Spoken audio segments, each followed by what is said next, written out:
programa nga Iloilo Night Watch sa syudad kag probinsya sang Iloilo, Guimaras Antique Aklan kapis syudad sang Bacolod kag Negros Occidental, ilabi na sa sagwa sang pungsod. Ang ining nga programa magadala sa mga balita, impormasyon kag magasipad-sipad sa mga issues nga mangin patas ang presentasyon sa tanan kag mabatian sa Facebook page kag YouTube channel sang Iloilonewsline. Ang Iloilo Night Watch mangin mata kag dulunggan sa mga listeners kag mga viewers kag ining mabatian halin las 8:30 sang gabi tubtob las 10 sang gabi.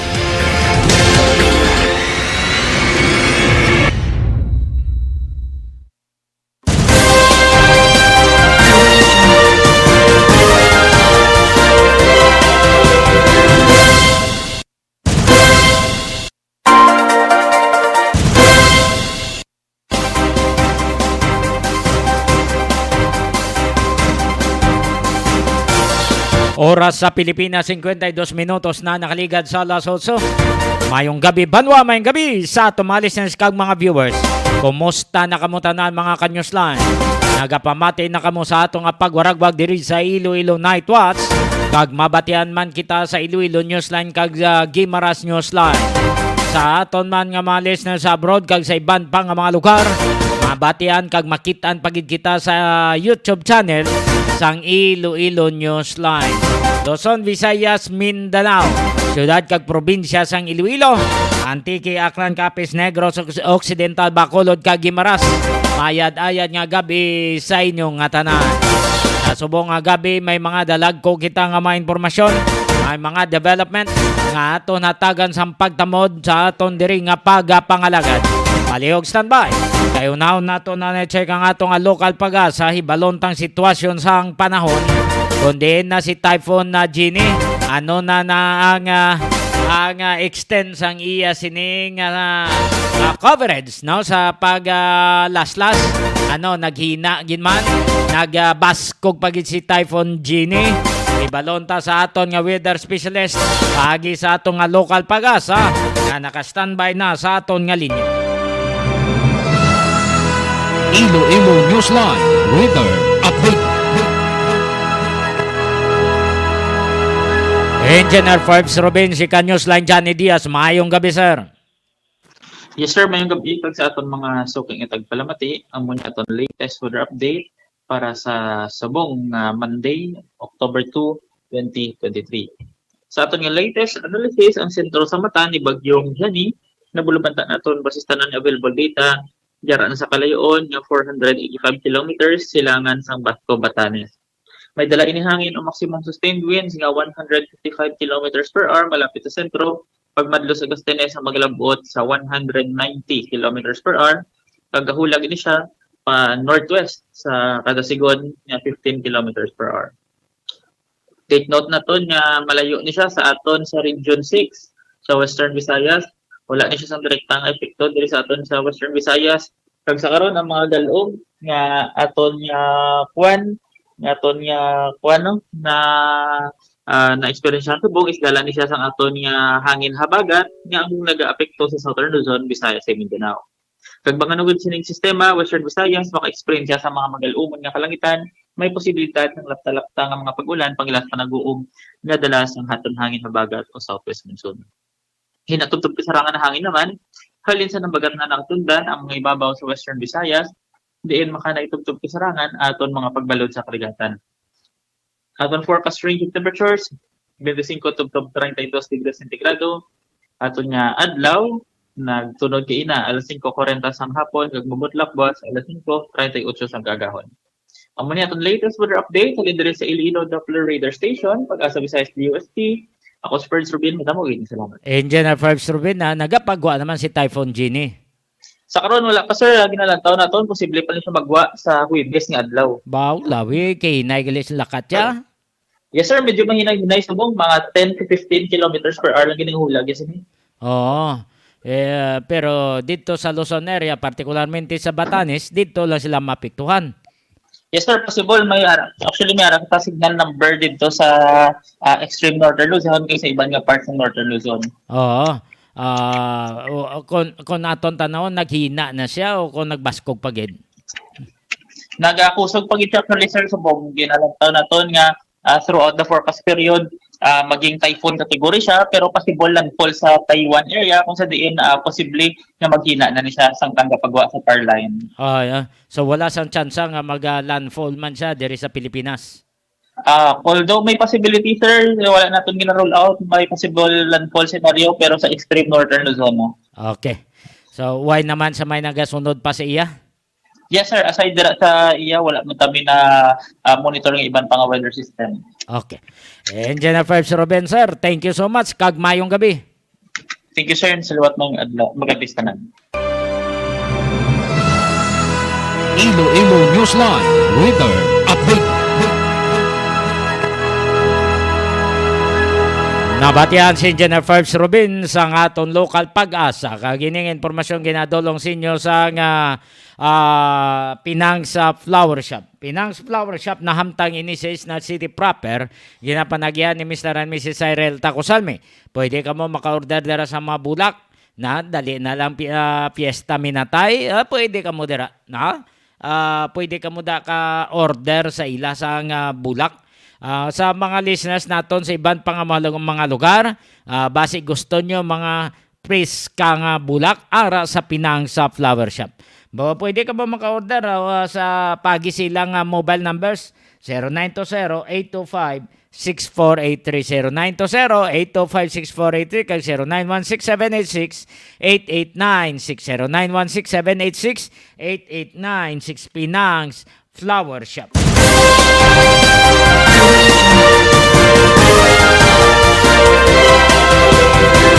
58 minutos na nakaligad sa alas 8. Sa aton nga mga listeners abroad, Oktubre 2 na kita sa mga listeners naton, mga Newsline. Lunes ng edisyon, kadasig lang sa mga inadlaw, no? Pero ulan init. Grabe talaga, trangkaso na naman, ubo. Mga kabataan, igo gid. Basta mga may edad man igo man sa gyapon sa nga sining pagkambyo-kambyo sang klima.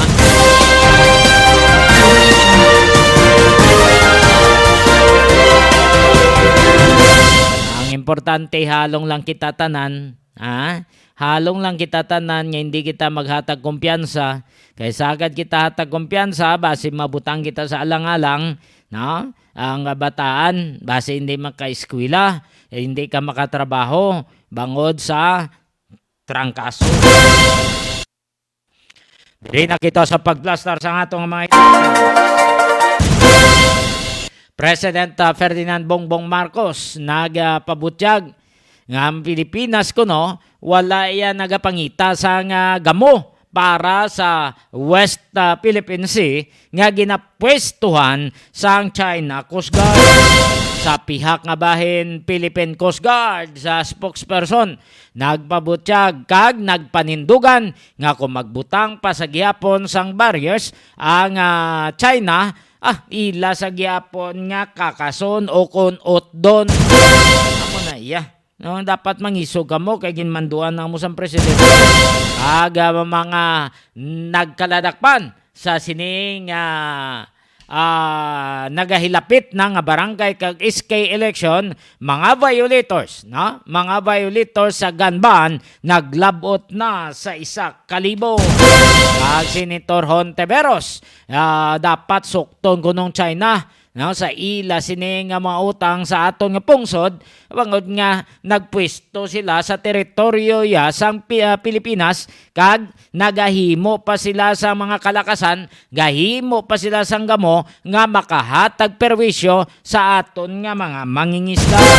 Kag aton man pasiplata ng ungka flyover controversy. DPWH OIC Director Engineer Sunny Boy Oropel nagpangako siya sa City Council nga maghatag sila sang observation report kada adlaw sa usmod nga ungka flyover pang ginatawagan siya sang council, sang city council ay daw hindi na makontak si Engineer Oropel. Ano imo cellphone nalubat? Ano lubat bilogid nga adlaw? Nagpasalig ka sa inyong conference dito City Council, katapusan nga way mo gintuman ang imo nga pangako. Agad ka pulo pangako kagatapusan way nyo ginatindugan ninyo pangako. Damo nagbulusong sa pasalig, no, sa pangako. So Engineer Oropel, ano plano mo? Sigiyon sa gyapon ang pagpalabay pagi dira sa mga light vehicle, hindi ina delikado sa mga commuters sa mga drivers nga nagaagi sa ibabaw sang ungka flyover nga usmod. Why san delikado? Engineer Oropel? Sino magtayada sa iya nga lisensya nga why delikado? Sino nga engineer sa DPWH para mapasiguro may ara nga uyatan, may ara nga sandigan ang mga pumuloyo, ang mga Ilonggo nga nagalabay dira sa tama kamahal nga ungka flyover nga naglabot sa 680 million pesos nga daw hindi mapuslan. Ang inyong kontraktor wa nyo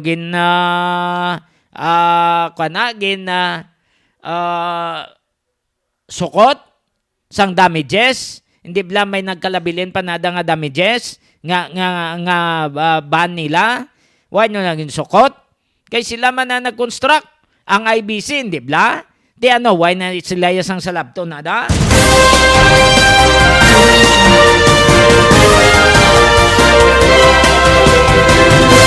Ipus-ipusan nyo lang na taga DPWH. People's money na. People's money ang gingasto na sa pagpatindog sang ungka flyover nga pwede man mapalapad nimo ang karsada sa idalom, ginimuan nyo gid para dako-dako ang gasto o kung dako-dako ang bulsa nyo. Engineer Oropel, ano na ang ginpangako ni mong nga report kada adlaw? Diin na, nagaklay nabo sa ungka flyover? 4 minutos na nakaligad sa alas 9.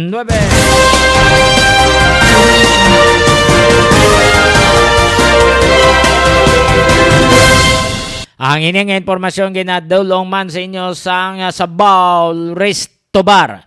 Nahamtang ini sa likod sang LBC sa Barangay San Miguel Hordan, Guimaras. Pwede ka mo kapanyapon, kapanyaga o pamahaw dira.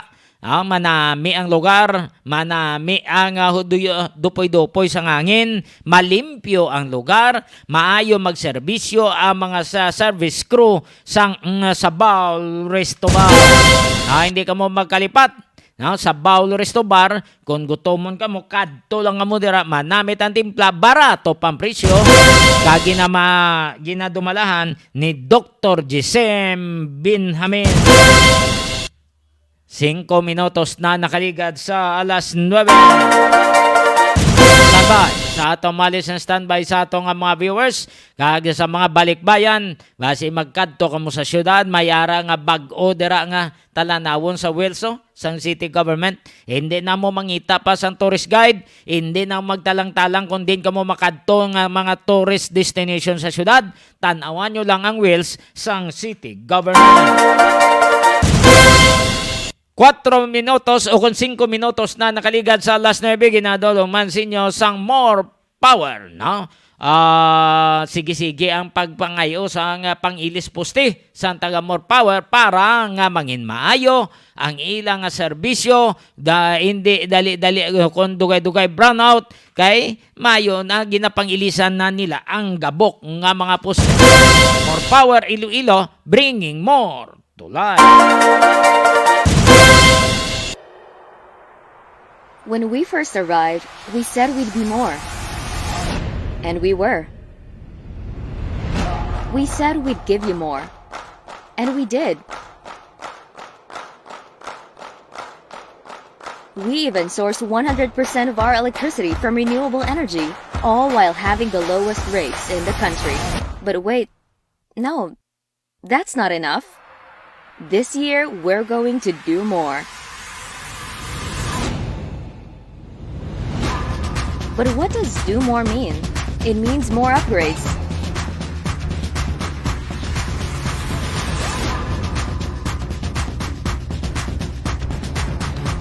More trees, more mangroves, more fingerlings, more crops, and more fruits. More of her, more of him, more of you, more of us, more of her, him, you, and us, making this world a better place for them. More power is going to do more, because with more power comes great sustainability. Iloilo City's transformative platform, known as Wheels by Mayor Jerry P. Treñas, made a huge difference. Wheels stands for welfare, health, education, environment, livelihood, and sustainability.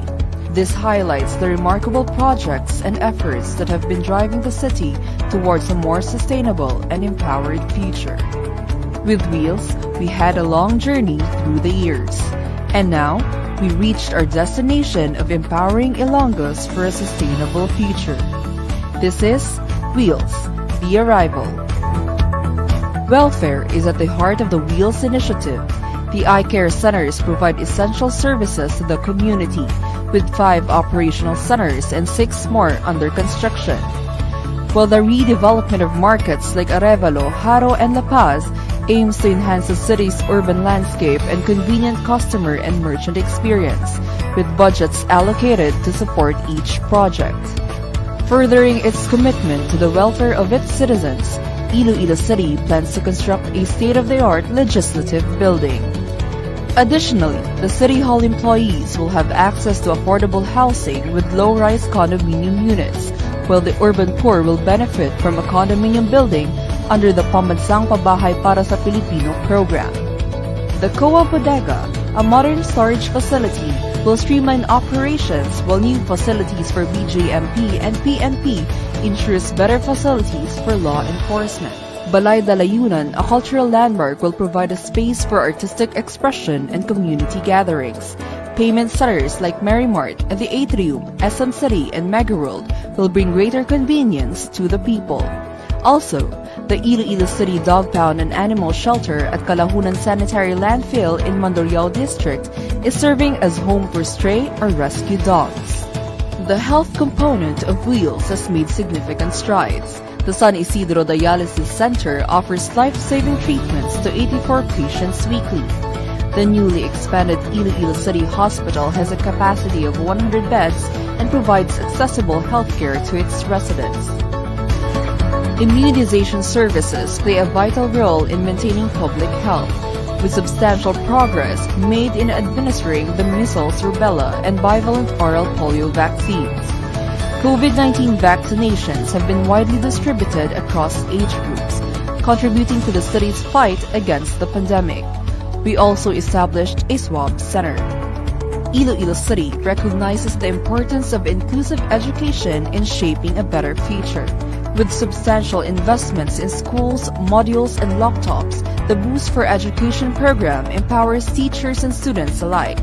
New courses at ICCC and TIIC expand educational opportunities, while scholarship supports the dreams of deserving students. The construction of district libraries and the introduction of various training programs contribute to a knowledge-rich environment. Through skill development and literacy initiatives, Iloilo City ensures a brighter future for its residents. The redevelopment of plazas, koi pond, beautification pots, and fish dispersal programs enhance the city's biodiversity and environment. The Tree Park Network, Beach Forest, Mangrove Eco Park, and Native Tree Growing Project exemplify the city's commitment to environmental conservation. Various gardening projects and cleanup initiatives promote eco-consciousness among citizens.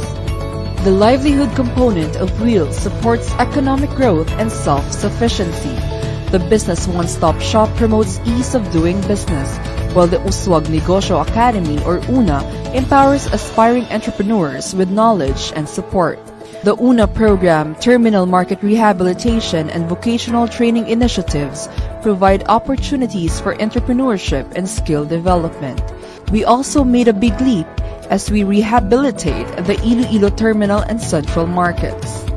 Lastly, the sustainability aspects of Wheels drives progress and efficiency. All of the aforementioned programs and projects shall be sustained beyond Mayor Jerry Peña's leadership. The legacy shall live for our children's future. Wheels has united Iloilo City towards a future that is not only sustainable, but also full of promise. Through the collective efforts of government, businesses, and citizens, Iloilo City is paving the way for progress, welfare, and harmony. Thank you for joining us as we embark on this arrival of empowerment and sustainability. Together, we have built a better tomorrow for Iloilo City and beyond.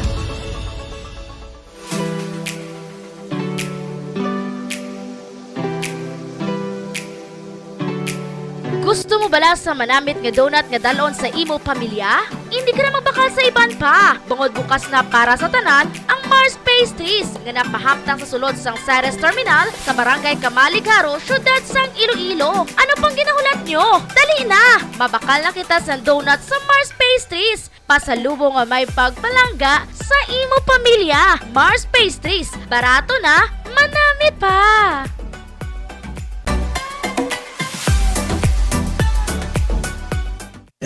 6, 7, go!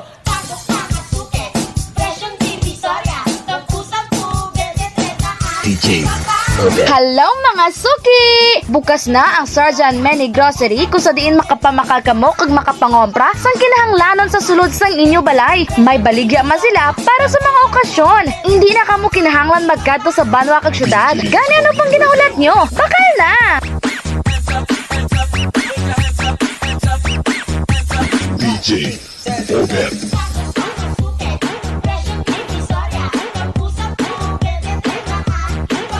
Ano pang ginahulat nyo? Bakal na!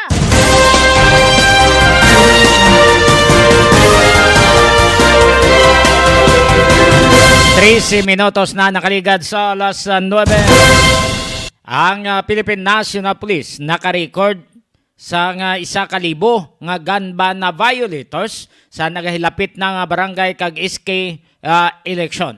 Ini nga data nga natipon sang Campo Crame kag ari ang PNP chief sa iya nga pagplastar sang isa ka libo nga gun ban na violators upod sa kay Police General Police General Binamin Acorda Jr.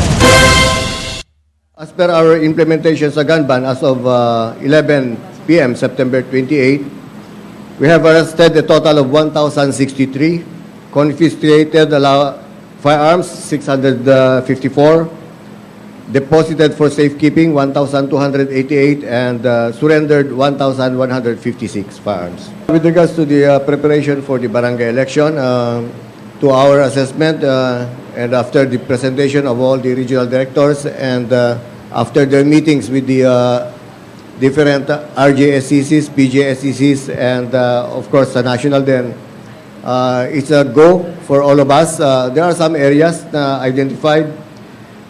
We have election areas of concern, and as of September 20, 2023,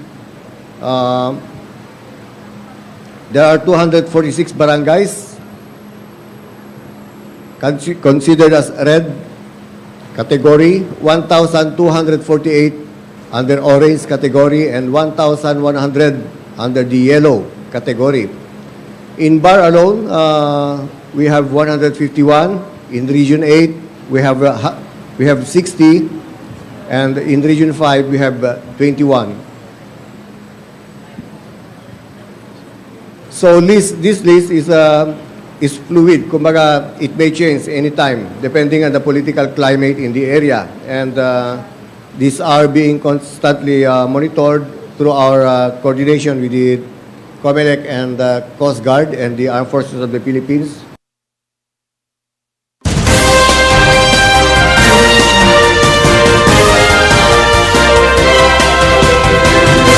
So 1,063 na mga gun ban na violators. Base ini sa panaysayon ni Police General Benjamin Acorda Jr. Kabay pang hindi na madugangan. Kagkabay pa nga magpalahimunong kamo sa inyo balay, hindi mo sa agad guwa sa inyo balay, magdala malang sa mga hinangiban o konpusil. Kahit tanan-tanan nga mga permit to carry firearms outside of residence, why not suspendido na sa buong. Ang PTC4 nyo, suspendido na ang inyong license sa firearm, dirala na hasta sa balay nyo, pero hindi pwede nga madala ninyo sa sagwa kay madakpan ka mo, naglapas ka mo sang Comelec gun ban. 17 minutos na nakaligad sa alas 9, ginadulong man sa inyo sang Vitron Animal Clinic. Ang Vitron Animal Clinic na hamtang sa Barangay San Miguel, Hordan, Guimaras. Ginapanagyan ni Doc Ronnie Galia, rehistrado nga veterinarian, mahapos palapitan. Basib lang, nagakinanglan ka mo sa serbisyo sa punerarya. Kung may ara ka mo himatang ng patyan, na matyanda, dito lang sa kay Angel Butchok Sumagpaw, no? Ara nasa sa Montinula Street, Santa Barbara, Iloilo. Pakitaan nyo lang basta Angel Butchok na ina Sumagpaw, no? Kadtuin nyo lang. Sa mga listeners sige sa gyapon question ni Senator Hontiveros, ang dapat suktong kunong China sa pila na ka bisis nga naglapas ini sila sa aton ba nga ukon sa desisyon ni sang International Court arbitrary ruling ni, no? Kapilan na ni sila nagindagdagan, no, sang ukon ginpailan sang kaso sa International Court. Sige sa gyapon ang ilang pag-violate, no? Nagasulod sila sa teritoryo sa Pilipinas, daw sila yung tagiya, daw sila yung nagagahom, no? May harap pa nga tsimpo, nga ginapahog pa yan nila ang mga mangingisda nato nga magsulod to sa bukana sa grabing isda, daw dira ginada, lagun, no? Ginatabog nila, kumugin butangan pa to nila nga sang floating barriers, to blangin pangutod sang Coast Guard. Daw sila pa misog mo, daw diktahan pa yan nila nga aton nga presidente kung nanong himot. Yari ang payag ni Senator Risa Hontiveros. Sa landing of our water cannon, our tiny indigenous boat, and the shining of a military-grade laser that temporarily blinded Filipino personnel are images that will perpetually be engraved in the collective psyche of our nation. Napakasahol ng ginagawa ng China sa ating mga mamamayan. At bilang Pilipino, bilang mambabatas, hindi ko rin po ito palalampasin.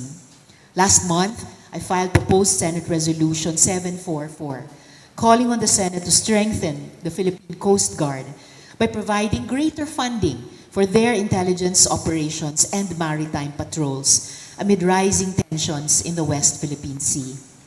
Our Coast Guard has been stretching a measly 10 million pesos in intelligence funds every year since 2013. From 2006 to 2023, they have received a total of only 118.7 million pesos in intelligence funds. Sa loob ng 17 taon, pinagkakasya nila ang pondong ito. Sila ang nangunguna sa pagdepensa ng ating teritoryo at soberanya sa West Philippine Sea. Meanwhile, the Office of the Vice President received 125 million pesos in confidential funds, which was spent in only 11 days. It is neither right nor just for an office like the OVP to get confidential funds that are exponentially higher than those of an agency that actively and routinely guards and defends Philippine sovereignty from a strong and powerful global bully. At tulad din ng paulit-ulit kong sinasabi sa aming mga budget hearing, gusto kong muling bigyang diin na ang confidential at intel funds na napupunta sa mga civilian agencies tulad ng OVP at DepEd ay dapat mapunta sa mga ahensyang tunay na nangangailangan ng pondo para magbantay sa ating pambansang tanggulan. Agencies that comprise the National Task Force of the West Philippine Sea should be given utmost priority. Hindi dapat basta-bastang ahensya ang nabibigyan ng pondo dahil hindi rin namang basta-bastang bansa ang kumakalaban sa atin. China has been relentless and unrepentant. She has been callous to the very real suffering she has caused our people. Without remorse, China has forcibly taken the livelihood of our fisherfolk. Ang ating mangingisda ay isa sa mga pinakamahirap na sektor sa bansa at mas lumala ang kanilang sitwasyon dahil sa pagtaboy sa kanila ng China sa West Philippine Sea. Just last week, our Coast Guard was again able to document the floating barriers China installed to block our fisherfolk from their traditional fishing grounds in Bajo de Masinloc. A few days before that, the AFP also revealed how massive coral harvesting in Rosul Reef and Escoda Shoal has wiped out marine life and most likely by China. Hindi na nga tayo nakakapangisda, winasak pa ang ating mga likas yaman. At alam naman natin, kung wala ang ating mayayabong na coral reef ecosystems, nawawala din ng tirahan ang mga isda. Natural resources that have been built for generations, centuries to millennia, carefully taken care of by the generations before us, are now gone. Nakakadurog ng puso ang katotohanan na baka hindi na maibalik ang mga likas yamang ito. The damage is terrible, irreparable. Future generations may not be able to see, experience, or enjoy our country's natural resources because of China's utter disrespect for our marine environment. Kaya po, pinanawagan ko ding singilin natin ang China sa limpak-limpak na utang niya sa ating bansa. Aabot sa bilyones ang ating maaring makuha kung maoobligang magbayad ang China. At salamat kay Kauper, meron na po tayong tansya na pwedeng pagsimulang pag-aralan. Yung kanila sinabing 33.1 billion pesos kanina o higit pa doon. Kalakip dito, inihain ko din ang proposed Senate Resolution 804 na naglalayong mag-imbestiga dito sa malawakang pagsira sa ating mga bahura sa ating sariling karagatan. In the resolution, I stated that we cannot tolerate the continuing harms to the environment, economy, and security brought about by China's incursions and must explore available recourses to hold China accountable, including a claim for damages to be filed with the Permanent Court of Arbitration. Our 2016 arbitral award has shown us that when we raise a case to an international court, we do have a fighting chance because the Philippines upholds the truth and abides by international law.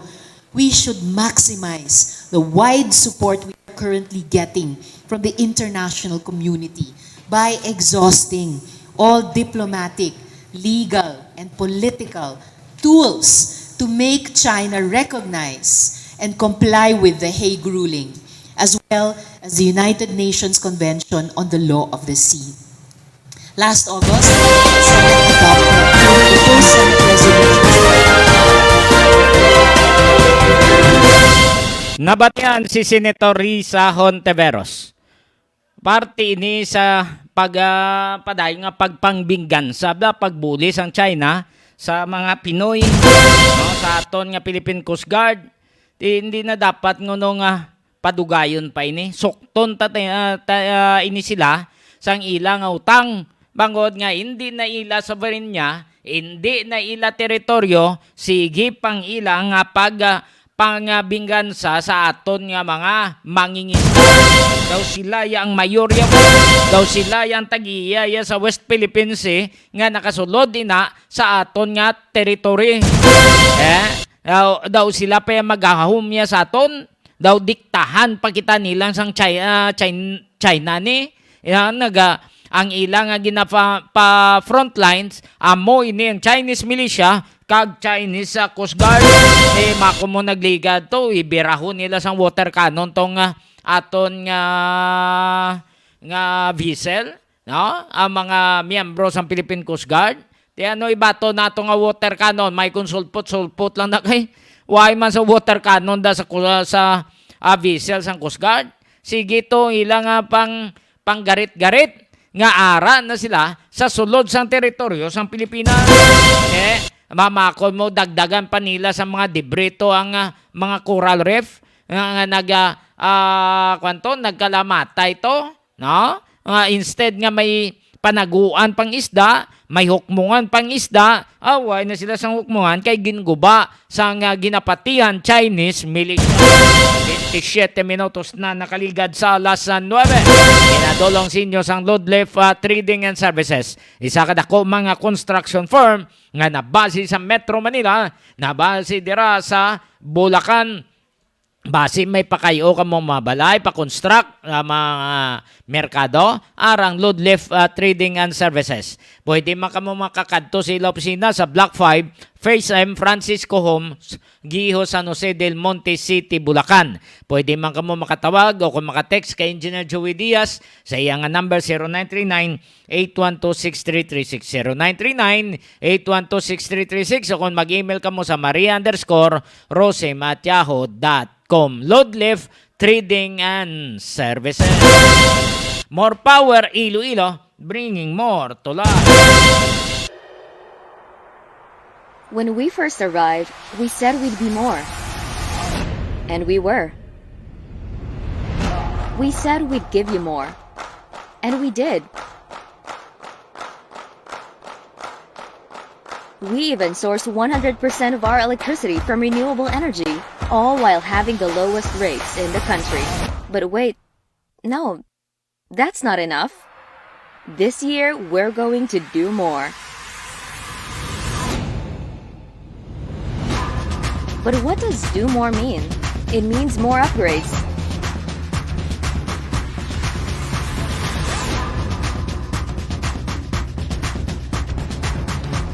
More trees, more mangroves, more fingerlings, more crops, and more fruits. More of her, more of him, more of you, more of us, more of her, him, you, and us, making this world a better place for them.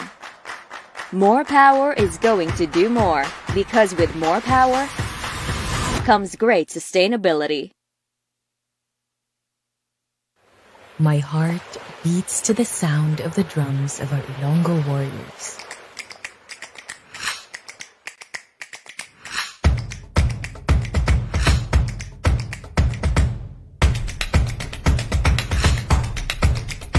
It dances with joy to nature and the open spaces that surround me in Iloilo.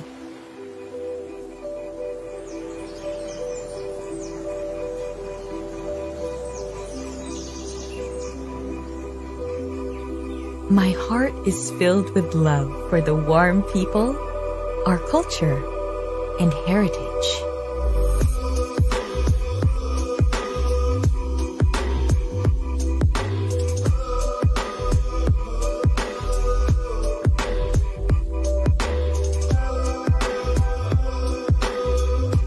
It breaks into song as it sees the changes that progress brings to our city. The new modern blending with the old, a merger of the present and the past.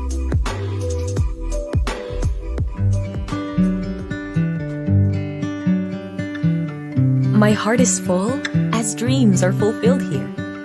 Everything I need and want is here.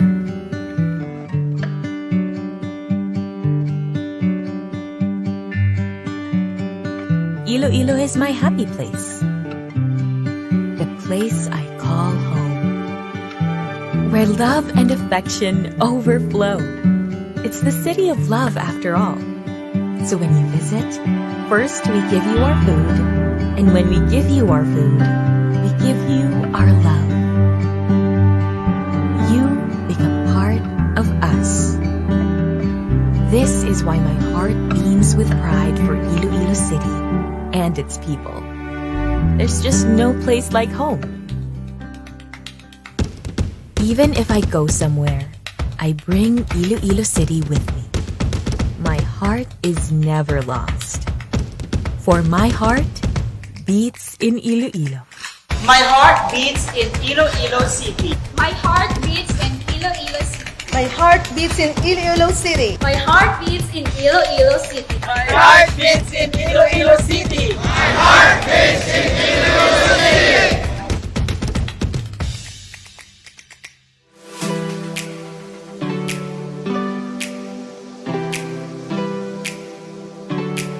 Gusto mo bala sa manamit nga donut nga dalon sa imo pamilya? Hindi ka na magbakal sa iban pa. Bungod bukas na para sa tanan ang Mars Pastries nga napahamtang sa sulod sang Ceres Terminal sa Barangay Kamaligaro, syudad sang Iloilo. Ano pang ginahulat nyo? Dali na! Mabakal na kita sa donut sa Mars Pastries. Pasalubong nga may pagpalangga sa imo pamilya. Mars Pastries. Barato na, manamit pa!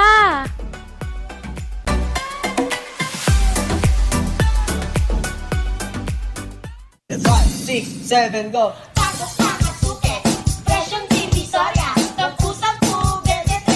DJ Obet. Hello mga suki!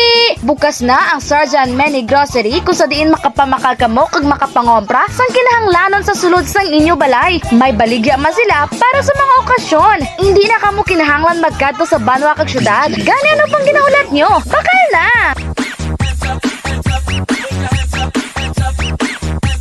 DJ Obet.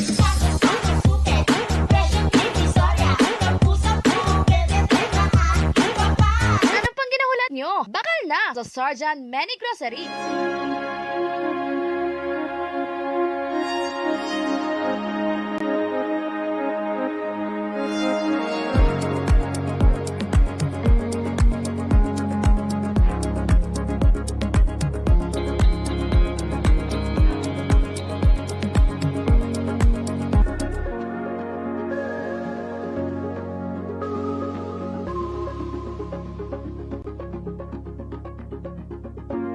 Our planet needs more. More from me, more from you, more from all of us. Since we started, More Power has committed itself to bringing more to life. But what is more? As an electric distribution utility, we light up thousands of homes, businesses, and institutions. So that's where we started. Under our 5-year development plan for Iloilo City, we worked to rehabilitate and modernize the system. We conducted an overhaul of our distribution system by investing in state-of-the-art facilities. This made sure our system was more responsive on several levels. Repair and optimization of facilities to decrease power interruptions. Automated restoration to decrease downtime for 90% of these interruptions. A 24/7 response team present for the rest, and mobile substations to relieve overloading. These state-of-the-art technologies have a focus on sustainable practices, such as net metering services allowing consumers to export excess energy, cutting down their cost, and increasing the use of renewable energy. All of this while having 100% renewable sourcing from geothermal power plants and cutting electricity rates in half.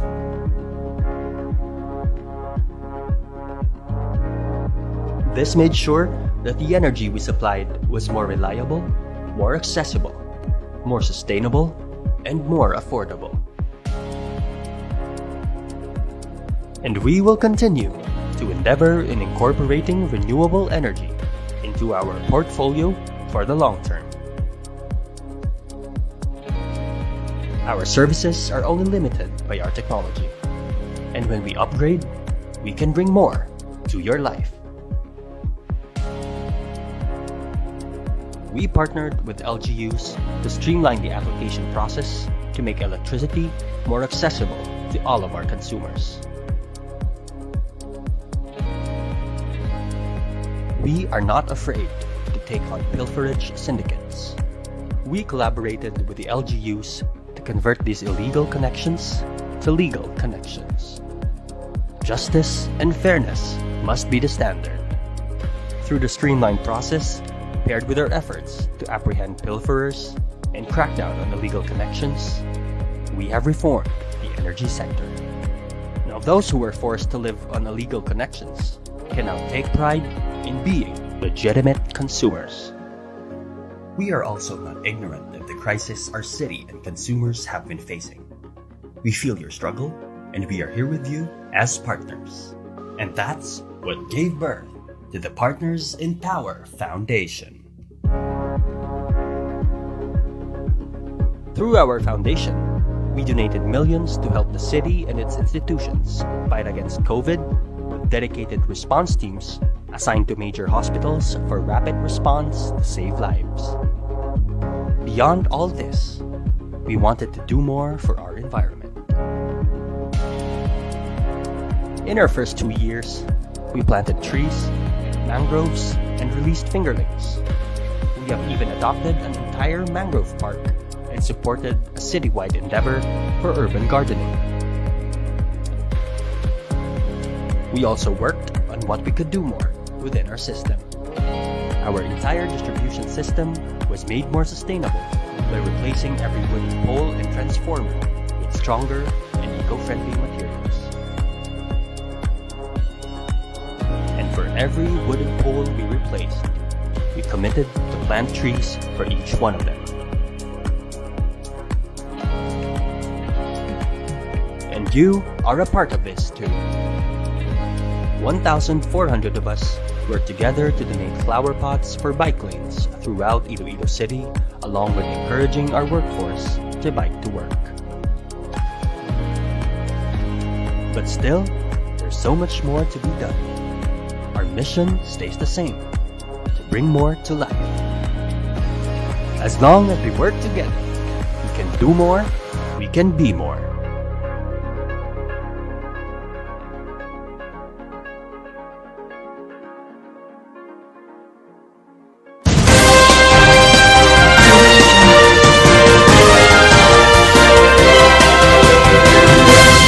Tay 9 minutos na nakaligad sa alas 9. Balik kita sa atong pagpangalaga diri sa Iloilo Night 1.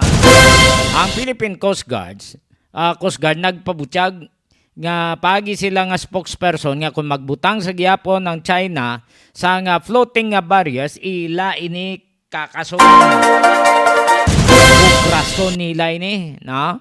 Ariyo to sa ginbutang sang China, ginutod-utod to nila kagin batak pa ang angkla, no? Kay ginbato-batuhan nila sang angkla ang floating barriers nga ginbutang didto sa bukana sang lagoon, no, sa West Philippine Sea nga inasakop sang Bahaw di Masinloc.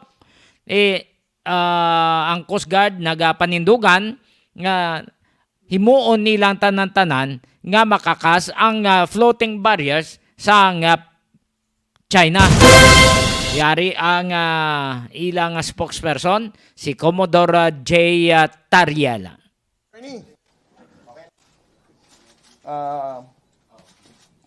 When the Chinese Coast Guard placed the floating barrier last September 20, from the photos of the barrier, you can see that this is actually the rope, no, nakakonekta yung floating barrier. So what we did is that we never really took the barrier, no. We just cut the anchor of the barrier. So we don't claim, the Philippine Coast Guard or the Philippine government doesn't claim that we are the ones who removed the barrier. What we did is we cut the anchor of the barrier. The reason why you have to cut the anchor of the barrier is that because for each end of the floating barrier, there are two anchors, no? Sa dulo niya, para hindi siya ma-drag nung current and the wind, no? What we did is we cut the anchor on the other end so that it will still be it will be widely open kasi papad pa rin yung barrier. And after the Chinese Coast Guard realized that there is no more anchor kung saan hindi niya na nahaharangan yung mouth ng Baho de Masinloc, that's the time that they also recovered the entire floating barrier. So I'm open for your questions. So where are now, sir, these floating barriers? You said that you have already recovered them, so where are they? Yeah, Commodore Tariela, in-interview sa mga katapos ng It's the media. Chinese Coast Guard who recovered their own barrier. What we only did is we cut the anchor and we took the anchor with us. They only have one anchor. It has two anchors So where's for the each. other? Hindi, isang nga lang yung kinat namin, ma'am. Para ang mapadpad lang is yung kabilang side. Yes. So, which means that they had no choice but to remove the barriers. I cannot speak for them what are their choices, whether they have spare anchor or what, no? But definitely, when they learn that the floating barrier is no longer serving its purpose, that's the time that they recover the entire floating barrier. Commodore, plano niyo bang i-surrender yung anchor sa China or sa Chinese embassy? I think for that particular decision, it has to be advised by the Department of Foreign Affairs. But of course, we also intend to forward this evidence to the National Task Force West Philippine Sea, wherein the Department of Foreign Affairs, the Department of Justice, all concerned government agencies are part of. So it's up to the guidance of our National Security Advisor, the chair of the NTF-WPS, regarding the decision of the entire body. Whether it's DFA or DOJ, we still don't know. But definitely, it's not the Coast Guard who's going to decide on it. Pero sir, walang communication from Chinese embassy to recover the anchor. So far, hindi pa naman kami nasasabihan na isole.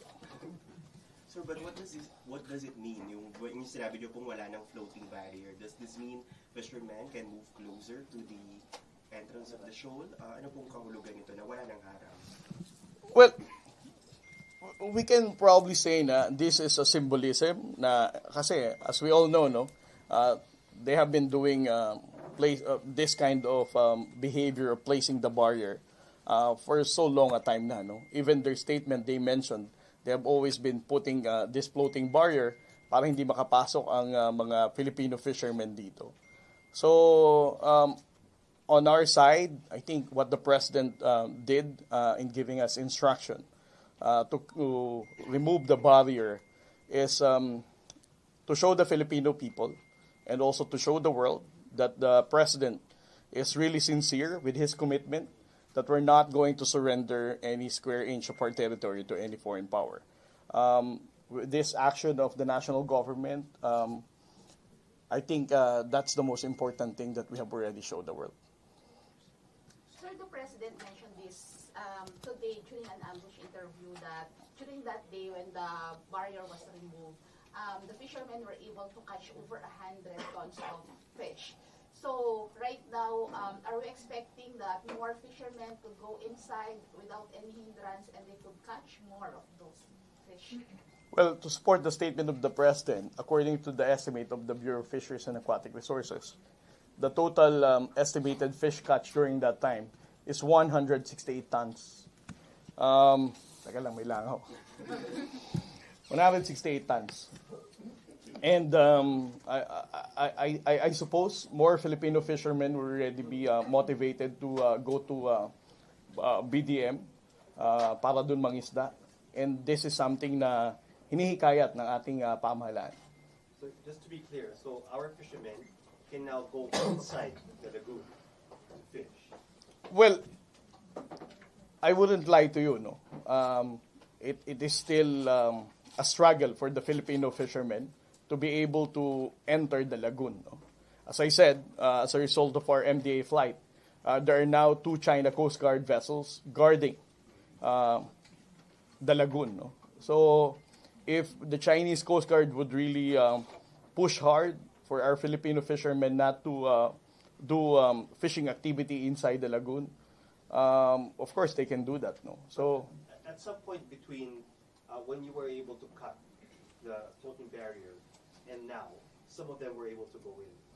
I suppose so. You suppose so, or so that's not confirmed? Well, as I said, we were able to document a fish catch of a total of 168 tons. Okay. But on the succeeding days, were you able to document also? I want to be candid with you, no? Hindi na rin, no? Kasi, as I said, the BFAR during that time was there to monitor the volume of the fish catch. Pero, of course, when we left, the Coast Guard and the BFAR left, I cannot speak for the next coming days whether they have already consistently catch the same volume. Like, for example, yesterday, there were only 2 Filipino fishing vessels who were engaged in fishing when we did the MDA flight.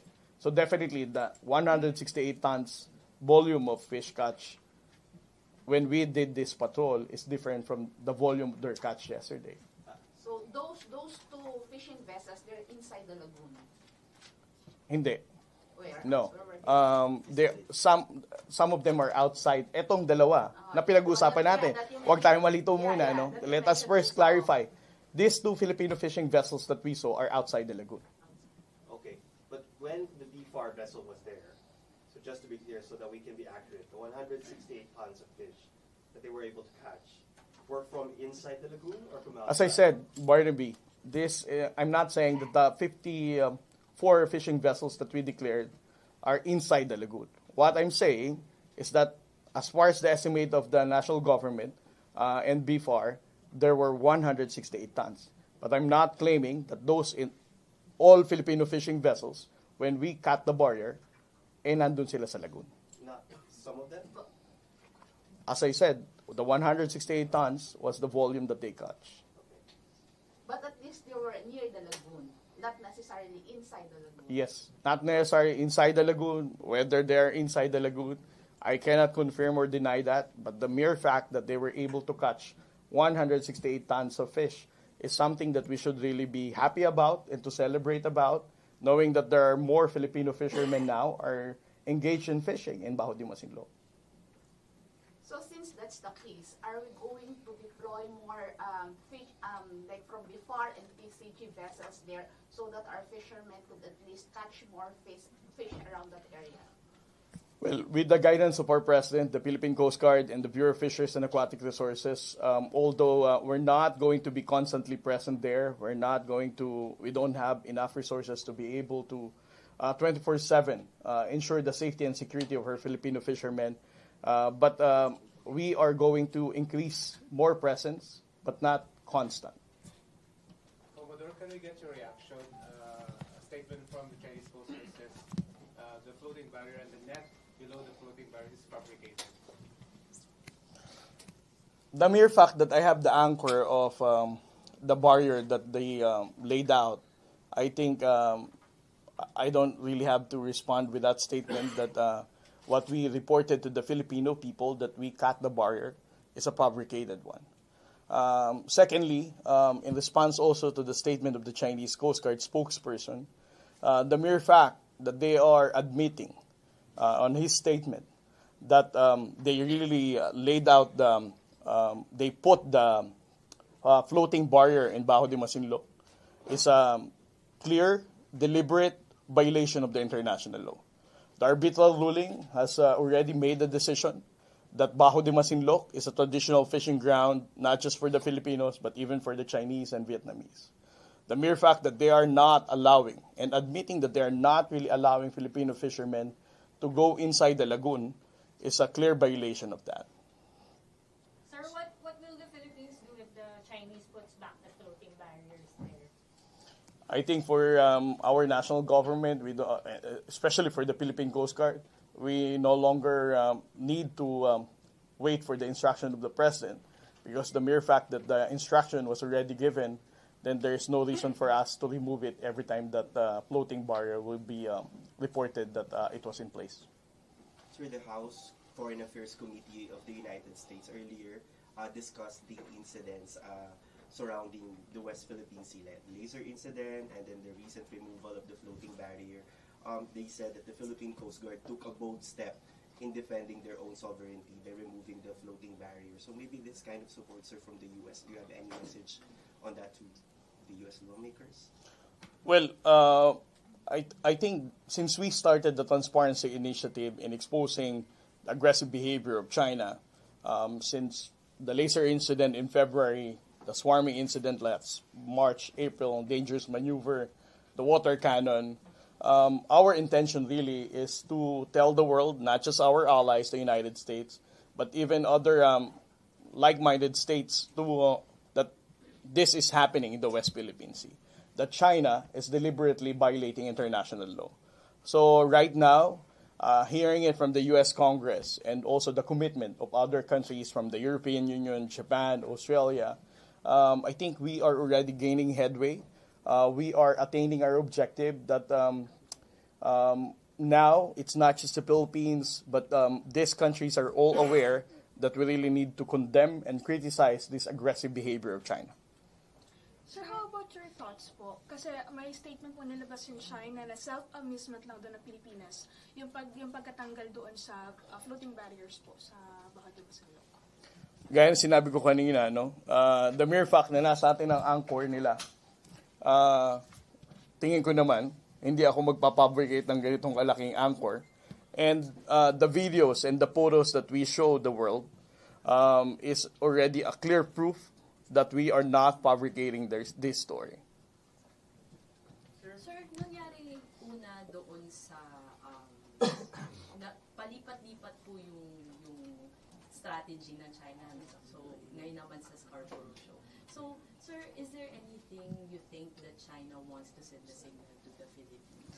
Let me first clarify, the aggressive behavior of China is not of a strategic sense, Nasasabihin natin na after siguro nilang mangharas sa Palawan, sa Baho de Masinloc naman, or after siguro nilang manila ng coral sa Palawan, sa Scarborough naman, that's not true, What is really happening here is that since we have very limited resources, that's the only time that we can be able to expose whatever aggressive or violation of law that they are committing.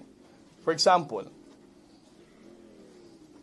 teka lang, may motor.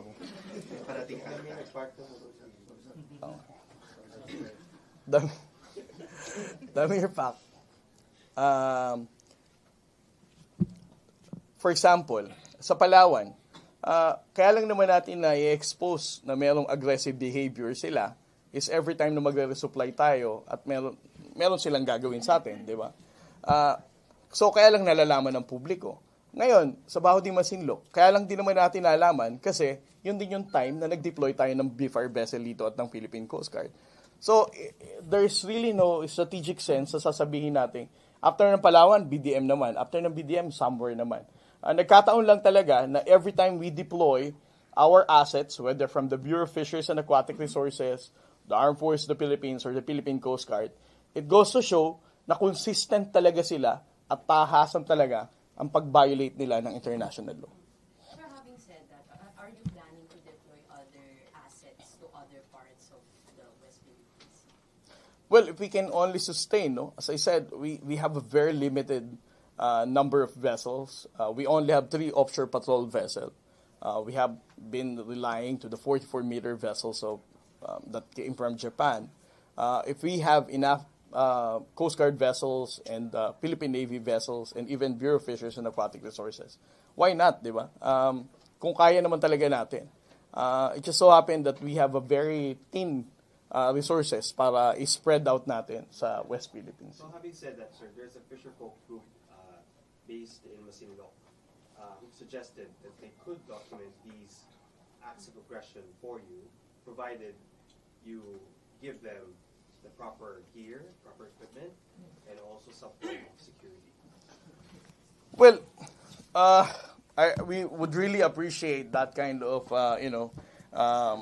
patriotic volunteerism ng ating mga mangingisda. But as far as the national government is concerned, we also don't want to, jeopardize their safety. So I think the national government wouldn't do that, no? Kung kakayanin naman ng mga tao pa rin natin na tayo mismo mag-document yan at hindi natin idadamay ang mga inosenteng mangingisda, then why can't we? Sir, yung number lang ng Chinese vessels that you reported earlier, is it the same or many, mas madami ba or mas konti ever since this barrier incident, sir? The barrier incident, we documented 4 Chinese Coast Guard vessels. And there were also like 2 or 3 Chinese maritime militia. But this time, from above, when we did the MDA flight yesterday, there were only 3 Chinese Coast Guard vessels and 1 Chinese maritime militia. Hindi ko rin alam. No, sir, yung Philippine fishermen boats, were they able to go closer to the reef after the barrier incident? Well, they can be able to go closer within the vicinity. Ang binilang lang talaga natin na i-report ng ating mga na-embed na journalists are those Filipino fishing vessels within the vicinity of Bajo de Masinloc. So, ibig sabihin, yung mas malapit lang talaga. Hindi na natin binili lang yung mga nasa outer rim pa ng Bajo de Masinloc. Sir, and also, ano yung, di ba yung lagoon? We're talking so much about the lagoon. Ano ba yung significance nun? Mas marami pa rin bang isda doon? Or di ba may nagsasabi naman na siraan na rin yung ilalim nun dahil na sinira na rin ang China? Ang lagoon, mahalaga kasi siyang pasukin dahil originally, nandun man talaga nagtatago ang mga isda. No? Kasi yung current sa labas ng Bajo de Masinloc, kapag malalaki ang alon, ang mga isda doon nagpupunta. Kasi mas tahimik ang dagat doon because it's covered nung buong bahura. So, mas marami kang isda ng fish catches makukuha doon kumpara sa labas. And at the same time, since enclosed na yon, it will be easier for the fishermen to deploy their nets for them to fish in that area. Sure, and last from me, what is the Philippines' end goal in all of these regarding Bajo de Masinloc? There was an interview where you said you want to regain or take control of the Bajo de Masinloc. What does that mean exactly? Presence lang ba natin? Kasi maraming umalis yung China doon entirely. What's the plan? Well, for the Philippine Coast Guard, our intention really is to provide security and safety to the Filipino fishermen and also to support them in ensuring that makakapangisda pa rin sila dun sa area na yun. Sir, question, update lang po sir sa status for a marine scientific research dun sa Rosal Reef. Kasi parang you expressed during a speech that you sent to Stratbase, parang may konting frustration over a lack of urgency of Filipino scientists in conducting that research? Well, it's not frustration, no? As I said, on that speech, wala ako doon kasi nasa, pinabasa lang, di ba? My intention is to highlight the fact that we really lack marine scientists, no? And of course, I would also respect their priorities in conducting other research. But ang sabi ko lang, if there is one thing that we really need to prioritize, kung pwede lang, yung mga areas na of national security concern. And why is this important, sir? Why is this important? Because, for example, for the Rosal Reef and Escoda Shoal that we released for almost a week now, no? If you're going to ask me why the corals are dying there, what is the cause? Scientifically, I cannot really give you answer. We can show you the photos, we can show you the videos of what's happening there.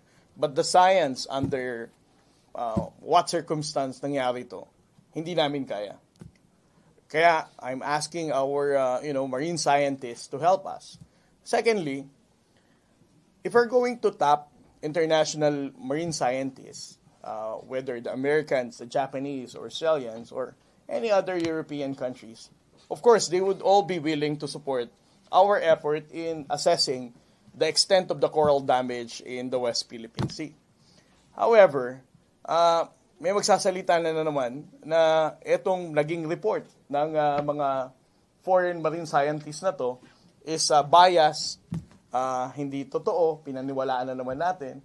So, as much as possible, I think it's better for us to deploy our own Filipino marine scientists para hindi masasabihang may tainted source na naman tayo pagdating sa information na to. So, that's the main reason why I'm really encouraging the Filipino scientists to support the Philippine Coast Guard and the National Task Force West Philippine Sea in conducting study in those areas that we reported na patay na yung mga corals. Sir, you had mentioned that this could be an evidence by the National Task Force. Kung bilangan ng tanong, ma'am, ano ka na? Ikaw talaga, ma'am, ano ba? Naka-anim ka na, binilang ko. Hindi ko po pwede magtanong. Pwede pa. Okay. So, Wala pa bang iba? Si ma'am muna, ha? okay. Sige daw, ma'am. Okay daw, ma'am, unanimously. Okay, thank you for the unanimous decision. Okay. Since I have mentioned that this will be used as an evidence, so does that mean that when we file our case, because there was an earlier statement from the DOJ and Solgen that we're planning to file another arbitration case against China, could this be tackled or could be included also, just in case? Hirap ng tanong mo, ma'am. Hindi, for the Coast Guard, ma'am, of course, we'll just be supporting the intention of the national government. As to the decision of filing or diplomatic action, it's for the concerned government agencies to decide on that.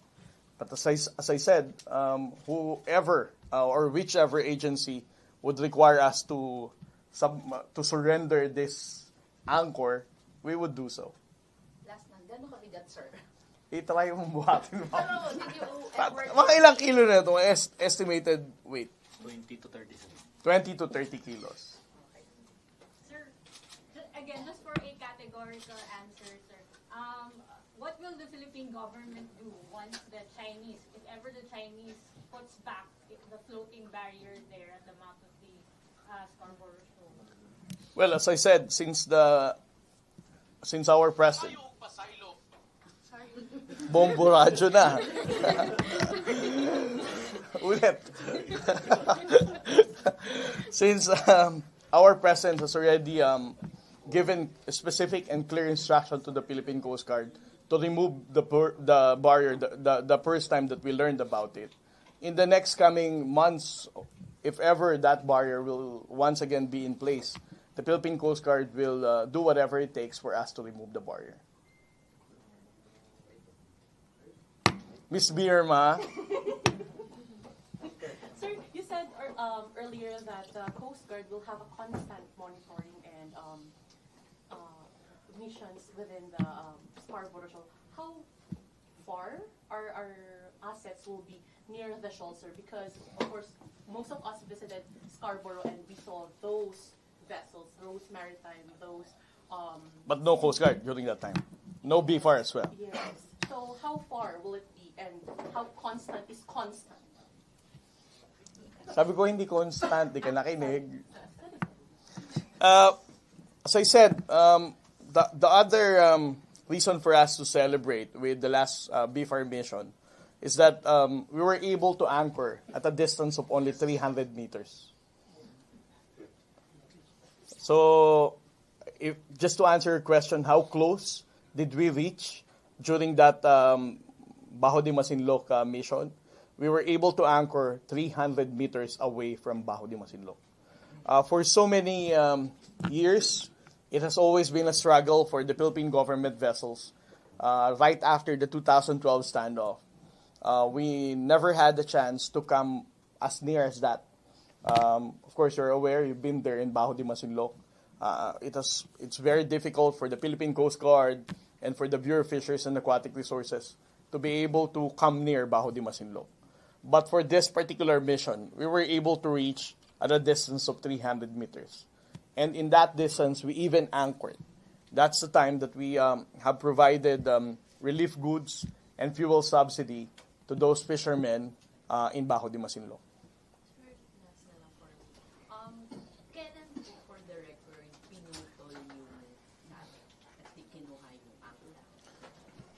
I would refer you to my press release.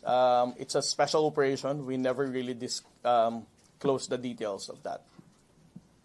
Bakit, sir? Anong rason? Bakit araw lang naman yung tinatanong? Was it on a Sunday or Monday? Anong significance?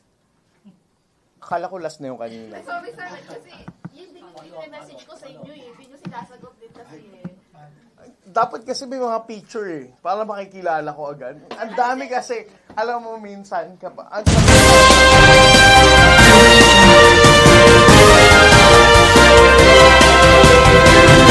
Nabatian si Commodore Tariel sa nga Pilipinas.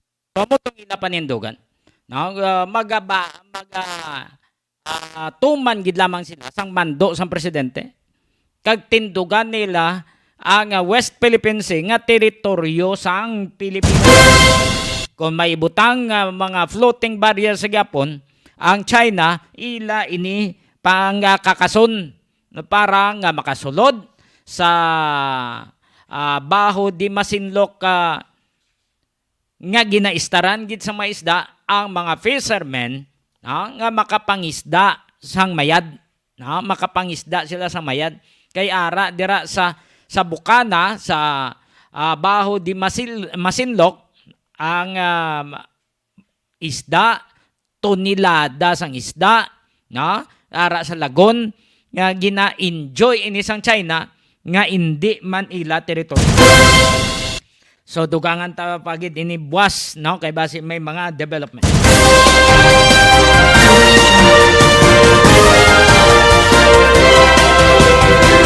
Base nga magpa-cater ka mo, mag-order ka mo sa mga pagkaon ara sa kay Niji Matupas sa Crossing Patio Dueñas, Iloilo.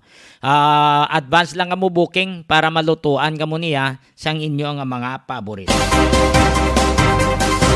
Sa tanan-tanan namo nga mga listeners kag mga viewers sa Iloilo Newsline, Gimaras Newsline, kag sa YouTube channel sang Iloilo Newsline, madamo gid nga salamat sa inyo pagtan-aw kag pagpamati.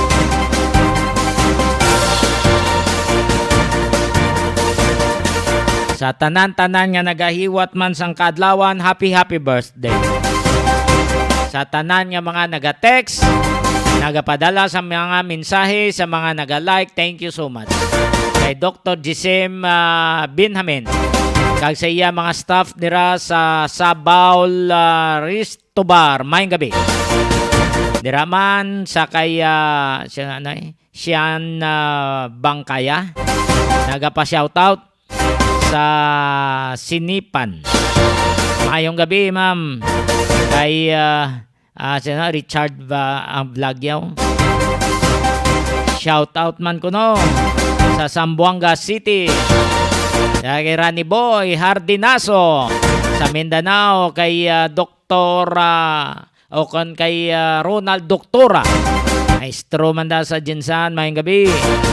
Kag sa iban pa nato mga listeners ka mga viewers nga nagatanaw gapamati, madamo gid nga salamat.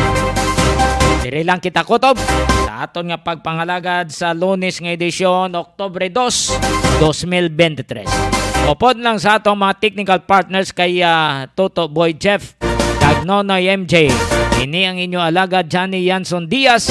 Madamo nga salamat kag mayong gabi Pilipinas para sa Iloilo Newsline.